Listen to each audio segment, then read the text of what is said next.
Hi guys, Sarah and Emily here from RevZen. We are your friendly neighborhood revenue consultants. We're friendly most of the time. Yeah, most of the time. Anyway, we are here for part three, and we are starting to realize that this might become an entire series, but there's just a couple more topics that we weren't able to cover in part one and part two of our common pitfalls that we see when we first start working with a new property management company, new clients, all of that, because we've been asked to do a lot of audits, ranging from smaller portfolio sizes to multi-millions, and trying to understand what are the trends that we're seeing and what can we kind of cluster together to give you more helpful tips. And of course, if you are having trouble with any of these and you need additional help, that's what we're here for. We are consultants. This is what we do for a living. So feel free to reach out. We'll happy to answer in the comments if you have any questions, but you can always email us, reach us on LinkedIn, all of that stuff. So let's get into it, because this next one we just did not have enough time to cover in the last one. So one of the biggest common pitfalls that we see in revenue management, and this is for the little bit more advanced folks, but not necessarily, they don't know what they don't know. So we see that they're kind of doing what they're supposed to be doing. They know that they have to have dynamic pricing, so they go out there, they get a software tool, they get an RMS, revenue management software. So they go with Wheelhouse, Beyond, Price Labs, any of those, and they're like, yes, I did it. And honestly, pat on the back to you. That is a great step that a lot of folks still have not taken.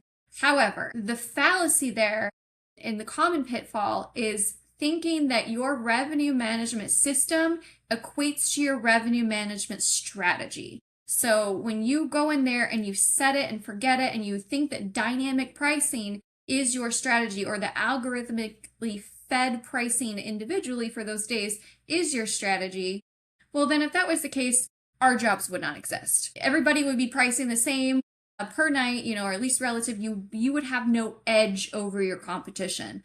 The entire reason we have a strategy is to have edge over our competition and do the best that we can with what we have. If you just want to, throw it out there and see what books, and you don't really have a strategy and you're happy with whatever you get, well, then that works perfectly fine for you. But for 99.9% of the folks that are on this call or are operating and they're not using their homes, as random second vacation homes that they can rent out whenever they want, they're actually using it for income producing assets. You have to have a strategy. So I just went on a little rant, so I'm going to just turn it over to Sarah so she could probably go on a little rant about this, because this is something that we see quite frequently. That was very well said. I don't know. I do think that certainly in the beginning, but like you said, even now, there's this misconception that a pricing tool, while they're all fantastic, they all have their niche, right? They're all going to be best for a particular situation and client. They're not there to help you optimize. They're there to help you kind of stay aligned with however you end up positioning yourself. And I think the positioning is the key word. Like, what we do when we work with clients is we work to make sure that we're positioning homes in ways that make sense for the physical attributes of the home, for its location, for, how the owner is positioning themselves with their asset, right? There are all sorts of things that go into positioning. The tool is there to kind of help keep you on that track. The tool's job is not to make sure that you're optimizing every single moment, because to Emily's point, they're not going to know everything about the home and about all of the different inputs that you're having to consider. And so I think with that, whether it's, hey, I can just dump it into this pricing tool du jour and it's gonna save the day, yeah, probably not. It really is gonna come down to who you have operating the tool and who you have monitoring it and making the adjustments, and do they understand the full strategy for the particular home or segment or portfolio or what have you. It's a tool, and we should expect a hammer to do a hammer's job.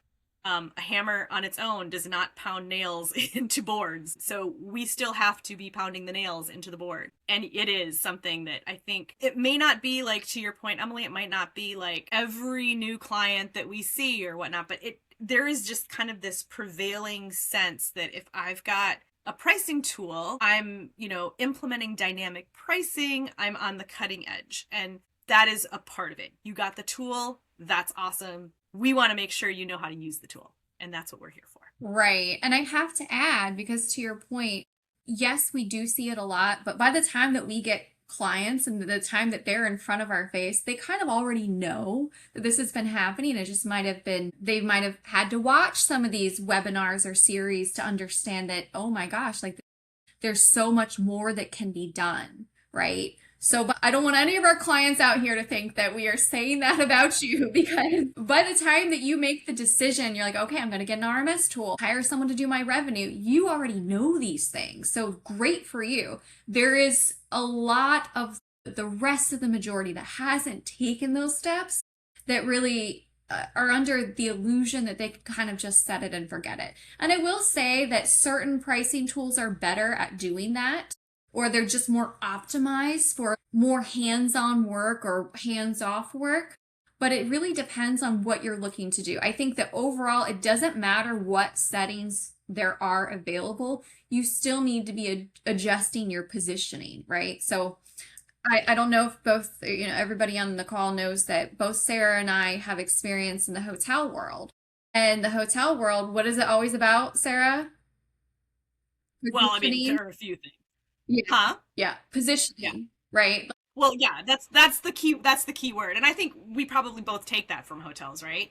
Like, but it's also really important because in a hotel, you only have positioning because it is a box of rooms at the end of the day. Right. And so there is like this kind of positioning thing a little bit even more clearly in hotels, even though they probably wouldn't tell you that. But it's massively important that we can kind of adopt some of that in the short-term rental space because that is key. I mean, the hotels have the dynamic pricing and all this stuff too, but you still need the operator to make it work for you. Right. And it almost becomes a game. Like I feel like some of us have been trained like that, where it's such a dog eat dog world. We would even call taking share, which means you had more of the market demand than your competition did, or your competition grew in what they captured in market demand and you had left. We would call that eating your lunch. So who ate your lunch at the end of the day? Because we would be offended by like, they're doing better than me. We need to figure out why. So I think we take some of those principles and apply that to our individual homes too, because it doesn't matter what you think the price should be. It's how is the market reacting to it? And can I do it better than Joe down the street? I don't want to match Joe down the street. I want to outperform Joe down the street. And so when you have that mindset and it's, it's not just accepting that good enough is good enough, then you're always trying to incrementally be better. And those small changes compound over time. And that's really what makes an impact. Another way that you beat Joe down the street is not worrying so, in a hyper-focused way about like particular days, right? We're making the revenue play. We're like, okay, we want to be more successful than Joe down the street because we want our asset to produce more at the end of the year, at the end of the season, however you want to contextualize that, right? The more we look at what our pricing tool has for, Labor Day, is less time we're able to take the step back and be like, okay, so how did the summer do leading up to Labor Day? How is the rest of our year looking? Are we positioned well? Is this just kind of a, how do we respond? That our response is dependent on a lot more than just what's happening on these few days that we're seeing in a pricing tool. Right. So we're going to move on to our next one because I think that we've hammered that one out a lot. There's so many opinions about it on the internet, and you can go read through all of the LinkedIn interwebs to find out more information. But the idea for that last point is just make sure that you have a strategy layered on top of your RMS. Your RMS does most of the heavy lifting, but it can't think for you. I think that's the takeaway there. So if we're going to talk about, this is a really interesting one, right? Because I think that it is a product of some of the things that we've asked for over time. Some of the people like you and I that are like, oh, I wish our tool could do this. I wish it could do that. If only we had this capability. And then what do? They delivered. They allowed us to do these things. But the flip side of that is that if you're not someone that really understands why you're asking for that to happen or why you want this to happen, it can lead to over-engineering. And so this isn't as common as some of the other pitfalls, But I do think that when you look at all of the different possibilities that you can do, you start looking at, you know, length of stay provisions that you couple with dynamic restraints, and then you have adjacent minimum length of stays, and you couple that with dynamic pricing and seasonal pricing, and then all of a sudden you don't really understand what's pulling what, then you can really get yourself into a pickle really quickly and not know how to undo it. So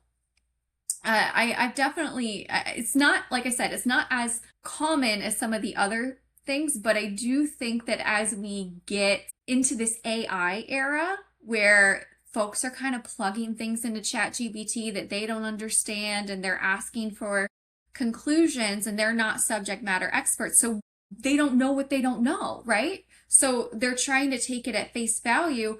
But at the same time, ChatGPT doesn't know what it doesn't know. It's trying to do the best with the information that it has.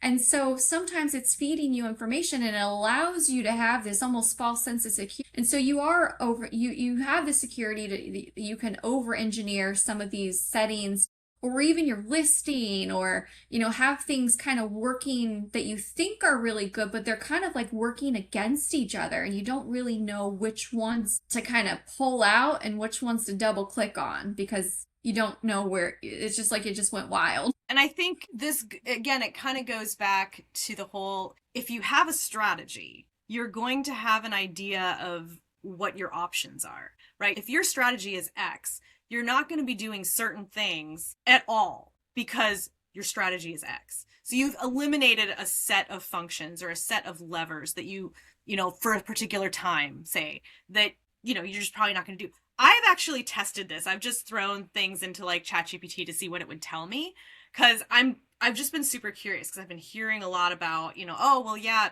kind of like we were talking about, I think in the last episode, we were talking about like, oh, we've seen like on some of these Facebook groups or whatnot where people will say, oh, I put it in, I asked ChatGPT, or, this is what it's telling me. And in a vacuum, it might be not terrible advice, but one, it doesn't know your situation. Right. And so I've put certain things into ChatGPT just to see what it would give me. I mean, I was kind of like horrified at some of the things that it would send back to me. And if I didn't know, if I was going to trust that, right? If I was going to just trust that, because I'm going to trust that ChatGPT, which has access to, whatever, everything on the interwebs that's out there on the planet, right? If it has access to that, it's got to be telling me something that's reasonable, right? No, it's not. And at the very least, even if the advice is decent, it doesn't give you the context. And so I think that that's, again, we could talk about this all day long, because I'm just more of like a curious person when it comes to tech and AI and what's GPT telling people. The things that I've put in, I've been a little worried about. And, I think, Emily, you're certainly really tied into the kind of the whole tech space and building models. I know that's been something that you've been really into for quite some time now. You could probably talk a little bit more about that better than I could. But man, it's kind of scary. I remember, if the folks on this call don't know, Sarah and I co-founded RevProf. And in the beginning, I was like, oh, this will be super easy. We'll just use ChatGPT. What we're trying to do, just kind of back up a minute, is we are trying to create some sort of certification. But the problem is that it hadn't been written yet for our industry. We are doing revenue management certification for short-term rentals. It didn't exist. It all existed in our heads or when we were collaborating together. And at first I plugged it in and I was like, help me come up with this whole certification process. And it had a lot of answers like, oh, we're going to be able to do this really quickly. And then when I started looking into it, it spit me out like 200 options. And I was like, well, that's wrong. That's wrong. That's wrong. That's wrong. Because we are not putting all of that stuff that's in our heads out there for it to kind of crawl through. And so it didn't have anything to go off of. It was pulling from all these random sources, and it was things that were completely irrelevant to our industry, completely wrong. And it's not to say that this isn't a tool that we're going to use, because it absolutely is. And we are already using some of this at RevZen, but it needs to be checked. it needs to have context, and you do need to have some sort of subject matter expertise to be able to say that this is right or it's not right. So just kind of tying into the last point there, the previous one, try not to over engineer just because of something that you read through AI. Talk to some experts. Don't go full force into it. If you're going to make changes, make them incremental for the most part, especially when it comes to your pricing. You can have a little bit more flexibility when it comes to your listing, but when it comes to your pricing, you definitely want to make those as incremental as possible. But because we did touch on this subject, I want to add that as it won't be our final because we will have a lot more, but our final for this episode is how folks are utilizing AI currently. And this isn't a common pitfall because this is kind of a newer practice. But we're seeing more and more owners, more smaller property managers, even bigger property managers. They're throwing their whole strategy into ChatGPT and they're getting good results to an extent. The thing that it's missing is the context. And so you'll see a lot of these tools that are implementing some sort of AI feature. Great, love that. But you have to take those, you don't take them at face value. You have to take it with a grain of salt because those are insights. They're not necessarily directives. It doesn't have the So you and I, like when we hire another employee, we train them. There's a two-way conversation. We say, okay, this is when I do this and this is when I don't do this and this is why. Well, when you're getting those insights from a one-way field, it's telling you, but it's missing the context. It's missing this is why, or it's missing the feedback loop that we're able to provide as humans. And so when you are looking at that, especially when you're getting insights from just looking at your RMS tool or looking at key data, take it with a grain of salt. It's very helpful to get you to look at things you might not look at, but use it as a starting point, not an end point. I think that's the biggest thing I can say to you right now. But on our end, we do have the capability to have that two-way conversation, just like you can, with ChatGPT. We can do that with other models, but our models can be trained with just us, with just our feedback, and it could be just our model. So it's really interesting what we're kind of creating, and we'll get more into that in the future. But I think that the point is that you have to take these things with a grain of salt. And just like when you're explaining what you're doing to your spouse, they're not going to have all the context because that's not what they do, right? They might be able to give you an objective answer, but they're not going to have the context. It's the same thing. You have somebody new coming into the situation, whether it's your AI agent or, through whatever tech platform that you're using, they're not going to have the context. The context lives with you. So that's my take. You've got to do the work. Yeah. Anyway, as always, if you have any questions, leave them down in the comments and we will see you on the next episode. Thanks, everybody. Thanks.